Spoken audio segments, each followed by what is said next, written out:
اس لیے اس راستے کو چوز کرنا چاہیے جس میں زیادہ ثواب ہے۔ تو بہرحال اللہ کی یہ مہربانی ہے کہ اگر روزے رکھنے کی طاقت کسی میں ختم ہو جائے تو فدیہ دے دو، اور فدیہ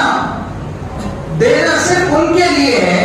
جن کے بارے میں ابھی اندازہ ہو کہ یہ صحت کے ایسے اسٹیج پر ہیں کہ اب اچھے نہیں ہو سکتے، اب یہ روزہ کبھی بھی نہیں رکھ سکتے۔ بعض لوگوں کی صحت روزہ رکھنے سے اس لیے بگڑتی ہے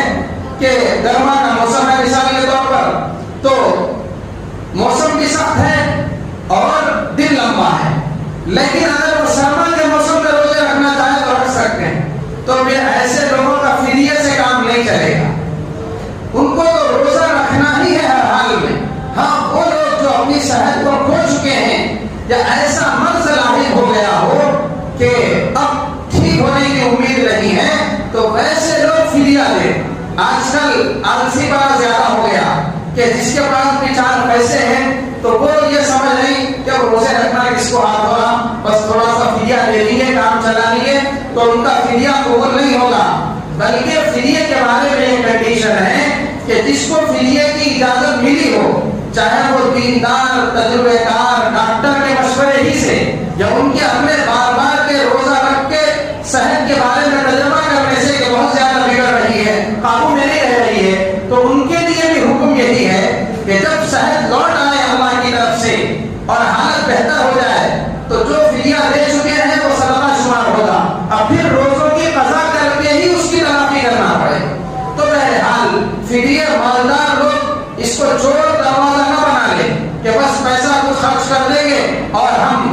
جو ہے بے فکر ہو جائیں گے، بڑی ذمہ ہو جائیں گے اور یوں کہیں گے کہ اللہ غفور الرحیم ہے۔ اللہ کے رحمان و رحیم ہونے کو بھی قرآن سے سمجھیے، اپنی عقل سے مت سمجھیے کہ آج کل یہ ٹرینڈ بہت زیادہ چل رہا کہ کچھ بھی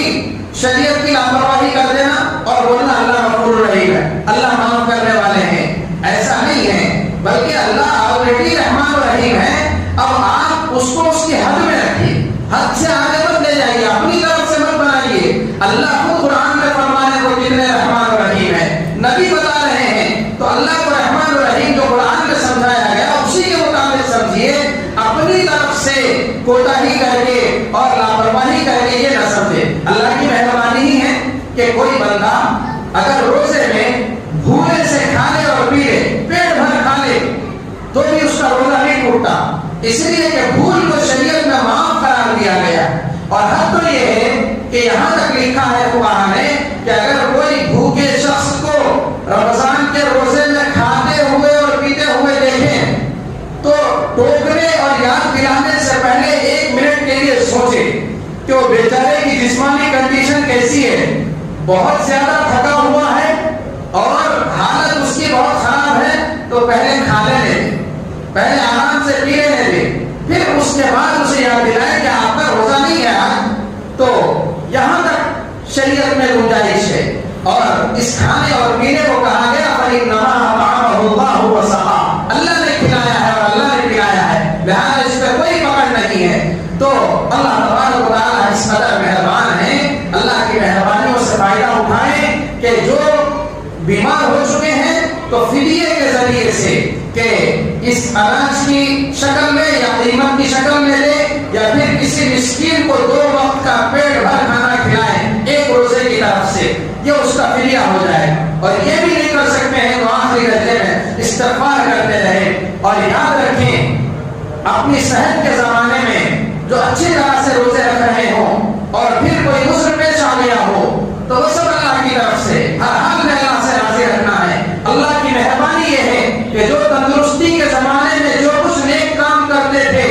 روزے رکھتے تھے، تلاوت کرتے تھے اور خیر کے کام کرتے تھے، پھر عذر لاحق ہو گیا تو اللہ کی مہربانی کا عالم یہ ہے کہ اس بیماری کے عالم میں بھی اللہ اس کے لیے وہ نیکی کا ثواب برابر جاری رکھتے ہیں جو وہ اپنے صحت کے زمانے میں اور تندرستی کے زمانے میں انجام دیا کرتے ہیں۔ تو اللہ کی مہربانی یہ ہے، اسے سمجھنے کی ضرورت ہے۔ اپنی طرف سے ایک دوسرا راستہ نکالیں گے تو اپنے دین کا اور اپنے خیر کا خرابہ کر کے بیٹھیں۔ اللہ پاک سے دعا ہے کہ اللہ پاک مجھے آپ کو سب کو کہنے سننے سے زیادہ عمل کی توفیق نصیب فرمائے۔ وآخر دعوانا الحمدللہ۔